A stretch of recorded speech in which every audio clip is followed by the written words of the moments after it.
ఆయన తన రెక్కలతో నిన్ను కప్పును, ఆయన రెక్కల క్రింద నీకు ఆశ్రయం కలుగును.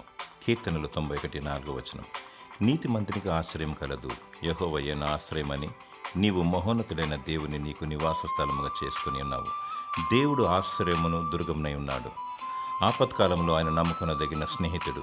ఆయన సన్నిధిని నీ హృదయమును కుమ్మరించుము. దేవుని సత్యము కేడమును డాలనైనది. ఏ శత్రువు నీ మీదికి రాలేడు. నీతో వాదించువారు మాయమైపోదురు. నిన్ను కాపాడువాడు కునుకడు, నిద్రపోడు. నీ కుడి ప్రక్కన 1000 మంది పడినను, నీ ఎడమ ప్రక్కన 10,000 మంది కూలినను, యాక్సిడెంటు, అపాయము, కీడు నీ యొద్దకు రాదు. మానక దేవుని స్తుతించు, నిత్యము దేవునికి ప్రార్థించు. దివారాత్రములు దేవుని వాక్యమును ధ్యానించు. గలిబిలిని లయపరిచి దేవుడు తన రెక్కలతో నిన్ను కప్పి ఆయన రెక్కల క్రింద నీకు ఆశ్రయమును దయచేయును. దేవుడు తన పరలోక రాజ్యములో నీకు నివాస స్థలమును దయచేయునుగాక. ఆమేన్.